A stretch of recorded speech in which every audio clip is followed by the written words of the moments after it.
Copper Sun by Sharon Draper.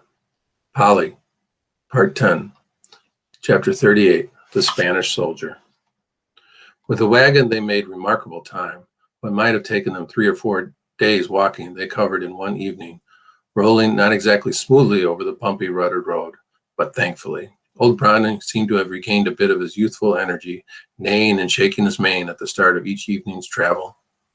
Polly chuckled to herself as she remembered a horse her father had once owned.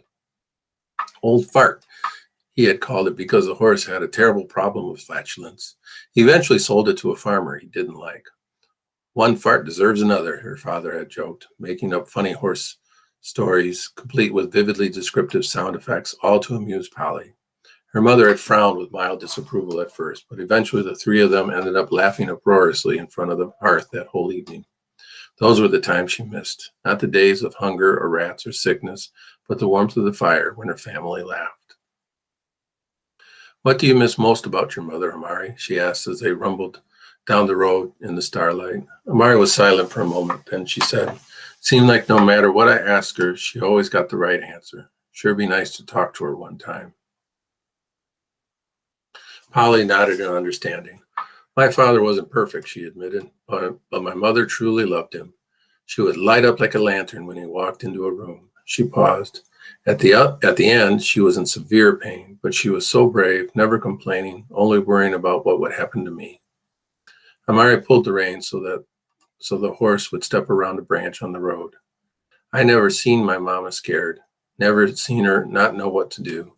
She breathed deeply of the night air. "Even the night she died, she'd fight like a lion." "You know, you're brave as well, Amari. Your mother would be proud of you," Polly said honestly. "Your belief in Fort Mose, along with your strength and courage, is what has brought us this far." Amari shook her head. "I'd be scared all the time," she admitted. "I never be brave as a lion like my mama." Polly looked up at the sparkling night. "I think of my mother at night as we travel," she told Amari. "It helps, Amari." Amari glanced at the sky and smiled as if the thought was comforting. "What about my mama?" Tidbit asked them. "I want to go home." Amari and Polly both hugged him. "We got to find new home," Amari told him. "Your mama wants you to be a big boy. She knows she loves you, even if she can't be with you." Tidbit seemed unconvinced. He put his thumb in his mouth and leaned against Amari. By day, they still hid as best they could, sleeping under the wagon and praying they would not be discovered. There had been no sign of Clay. Polly noticed that Amari seemed to be having trouble sleeping. One afternoon, when Amari awoke with a start, covered with sweat, Polly told her quietly, "You must think of your young man as dead, Amari. I am so sorry." Amari nodded her head in agreement. "Maybe it'd been better if I'd not see Besa like that." "Maybe it was a good thing," Polly suggested quietly. "Perhaps it will give you strength to go on." "Make me feel sick inside," Amari told her, "and angry too." Polly traced a pattern of her finger in the dirt. "You know, I never really knew any black people before I came to Mr. Derby's place. I mean, everybody had slaves, of course, but I never actually thought about them. And I certainly never had a black friend before," she admitted. Amari looked away. "Sometime I hate white people," she admitted softly. "I never hate before I be a slave." She stretched her arms. "I never even see white people until they attack my village. It'd be hard to have hate feeling and like feeling at the same time." Polly said, "I understand, Amari." Amari looked at Polly and said shyly, "I think now I have a friend with pale skin." Polly replied quietly, "For certain you do." Amari looked into Polly's eyes. "If we gets to Fort Mose, you gonna stay?" Polly didn't answer right away. "I don't know. I have not thought about it deeply. I truly have no place else to go." Amari shrugged. "I never go back to my land," she said, her voice plaintive. "But this be land of white people. Maybe you find a place for you." "Maybe," Polly replied thoughtfully. Amari put her head in her hands and rocked. Finally, her voice full of anguish, she revealed her concerns. "Maybe nothing be there, Polly. Maybe it be no good place. Maybe Besa right, and we be catched." "And maybe he was wrong, and you and Tidbit will be free forever," Polly said firmly. "You told Fiona that Tidbit is yours. He is your child now, Amari. He needs you to be strong." "Maybe I not be strong enough to be a mother," Amari said doubtfully. Polly smiled, and Amari then looked at the sleeping child. You would die for that child. Yes, for sure, Amari admitted. In my village, all women be mothers to all the children. Maybe Tidbit belonged to both of us, Amari said. Tidbit opened his eyes and grinned. Tidbit belonged to Tidbit, he said cheerfully. Amari's sad mood lifted as she and Polly tickled him. Even when they played and laughed, however, they did it quietly, always watchful of footsteps or danger, always fearful of the return of Clay. The land in southern Georgia lay vastly undeveloped, with fewer and fewer settlements of farms. Amari did see in the distance, however, occasional garrisons of soldiers. The farther south they traveled. Those soldiers make me nervous, Polly whispered to Amari, not wanting Tidbit to hear. Soldiers carry guns, Amari said, remembering the men who had attacked her village. That'd not be good. Let's be extra quiet tonight, Polly suggested. The moon hid behind the clouds, and the night shadows played tricks on Amari's imagination. She kept looking behind her. Nevertheless, they drove their little wagon carefully and slowly down the deserted path that night. It seemed to shout their location as it managed to hit every bump and hollow in the road. They traveled for several hours without saying a word when, without warning, a shadowy body appeared about 10 feet in front of them. Halt! Who goes there? The male voice called out shakily. Polly thought immediately of Clay. Perhaps he had found them once more. Amari clutched Tidbit to her, and Polly grasped her arm. She was not sure if the man had seen them, to get so close and then be captured. The voice spoke again. Pare, halt! I mean, stop. I mean, pare.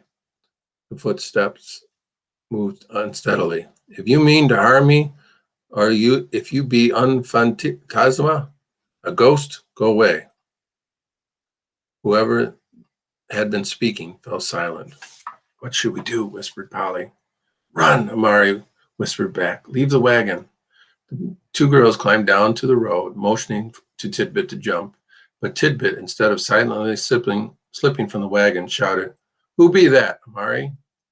The shadowy voice on the road roared. Tidbit screamed. Polly's heart sank. She knew they were captured. But the person on the road didn't grab either of the girls. He reached out and snatched Tidbit from Amari. Tidbit protested loudly and wriggled to get free. Then the voice yelped in pain, and suddenly Tidbit was back on the ground. Amari grabbed him back close to her. He bit me, the man's voice whined. Polly relaxed a bit. It wasn't Clay's voice, and when she thought about it, not even a threatening voice. Polly headed toward the man, then stopped. Hush Puppy barked hysterically. The silence of the night completely destroyed. They all stood there on the road like actors in a play, each waiting for the other's next move. Polly spoke first. Are you drunk? She asked, trying to understand the man's unusual behavior. No estoy borracho. I am not drunk, the man responded. I never partake of strong spirits, but it might help, however, in this insect-infested country. He belched. What am I afraid? What I am is afraid of things in the night, wolves and bears and such. And children? Polly asked. Why not? It is dark and you surprised me. He is a soldier, Amari said, her voice low. Now, that is a fact, the man replied in a voice in agreement as he stumbled on the road. Soy un cabo en el ejército del rey.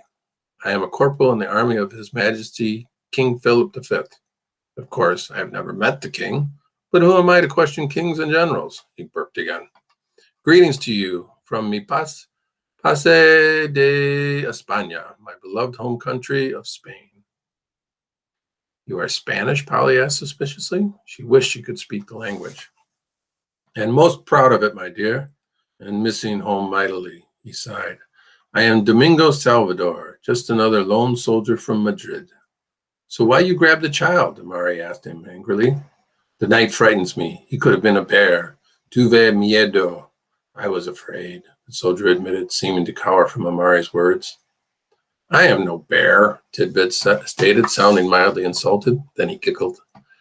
What are you children doing out here a mediodía in the middle of the night? The soldier asked. Polly replied with another question. Where are the rest of the soldiers in your company? And why are you out here alone at night? They are asleep, but we patrol the area for English troops and runaways. Me, I would rather be home with my Maria. We had just married when I was called to this service. He swatted at his arm. All I have for company are los mosquitos y las memorati. Yes, he belched once more. What do you do with runaways? Polly asked carefully. The soldier looked at Polly with bleary eyes. Officially, runaways do not exist until they leave the colonies.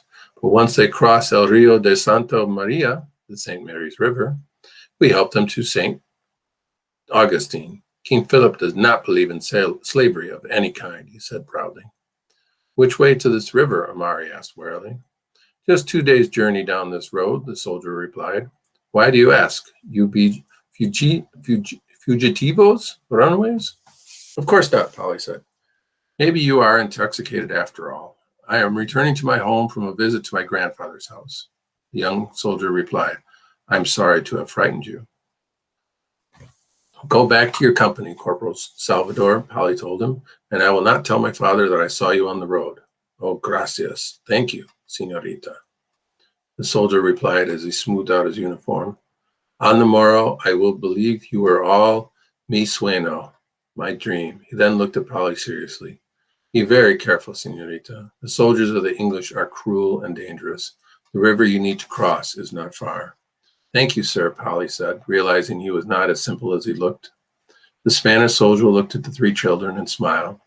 The place you seek, my children, is called Gracia Real de Santa Teresa de Mose. The English call it Fort Mose. It is 2 miles north of St. Augustine.